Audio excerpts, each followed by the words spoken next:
자, 이 시간은 광주시 세무사회와 함께하는 세금 바로 알기 시간인데요. 벌써 한 해를 마무리할 시기가 돌아왔습니다. 오늘은 13번째 월급이라고도 불리는 연말정산에 대해 먼저 알아볼 텐데요. 광주시 지방세무사회 최시라 세무사 자리 나와 계십니다. 세무사님 안녕하십니까? 반갑습니다. 최시라 세무사입니다. 자, 이제 연말정산의 계절이 곧 다가옵니다. 13월의 보너스라고도 부르는데 연말정산에 대해 간단하게 먼저 설명 부탁드릴게요. 네, 직장에 다니시는 분들은 회사로부터 급여명세서를 받아본 경험이 있으실 겁니다. 급여명세서에 보면 세전급여액에서 4대 보험과 근로소득세, 지방소득세를 공제하고 있는데요. 회사에서는 근로소득 간이세액표에 따른 세금을 원천징수해서 국가에 납부를 할 의무가 있습니다.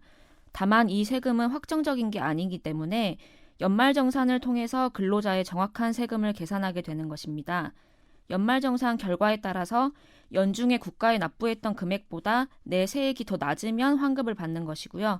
반대의 경우에는 추가 납부를 하셔야 됩니다. 네. 추가 납부하는 일은 좀 없었으면 좋겠고요. 소득공제와 세액공제가 있는데 이 차이점이 어떻게 다르죠?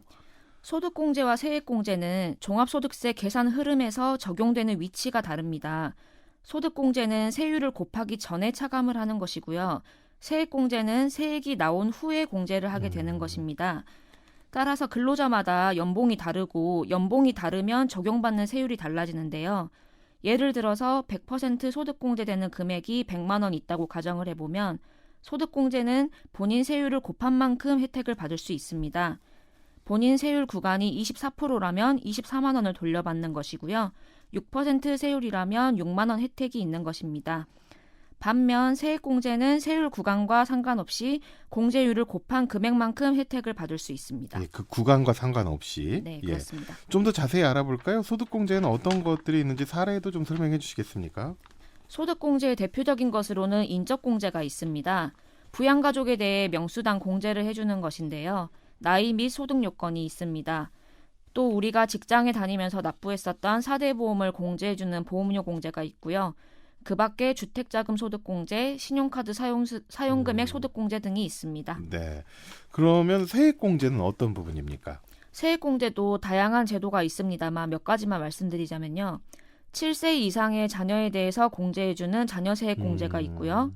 IRP 등 연금저축, 퇴직연금 상품을 활용한 연금계좌 세액공제, 보장성 보험 등에 대해서 공제해주는 보험료 공제, 의료비 공제, 교육비 공제, 기부금 공제, 그리고 월세 세액 공제 등이 있습니다. 네.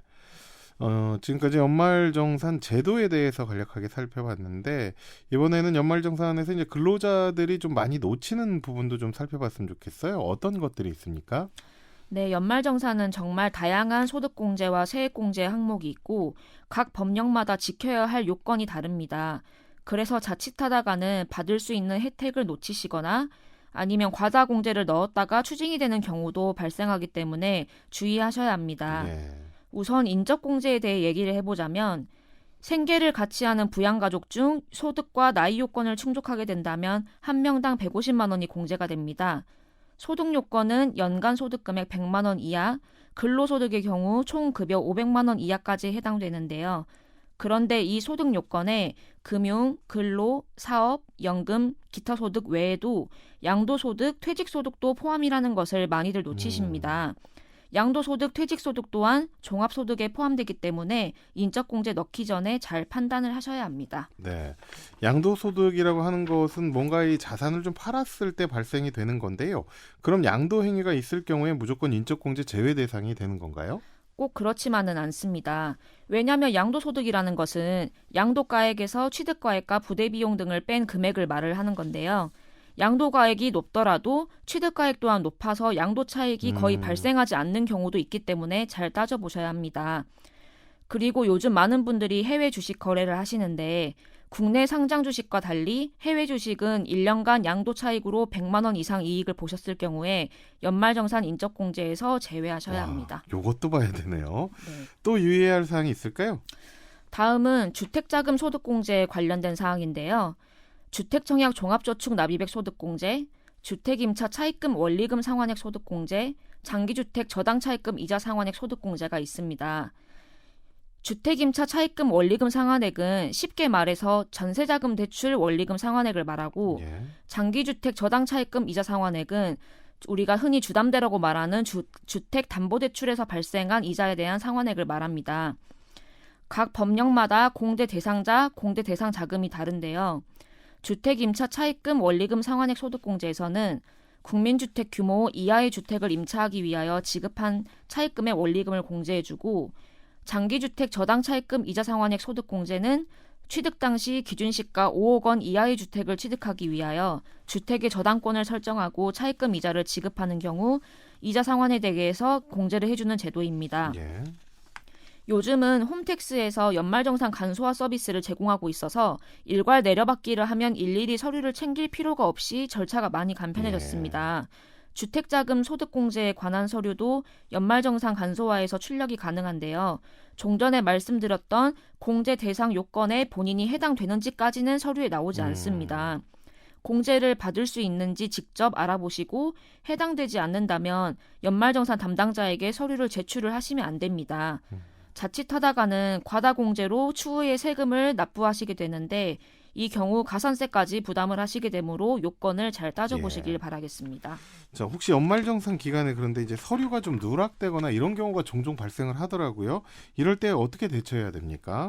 연말정산 때 누락된 사항이 있다면 5월이 종합소득세 신고 기간이므로 직접 홈택스를 통해서 종합소득세 신고를 하시면 됩니다. 만약에 5월에도 신고를 못했다고 하시면 경정청구라는 제도를 통해서 5년 안에만 신고를 하시면 적용 가능합니다. 그렇군요. 자, 그러면 이번 연말정산부터 좀 적용되는 개정세법도 있나요? 네, 있습니다. 예.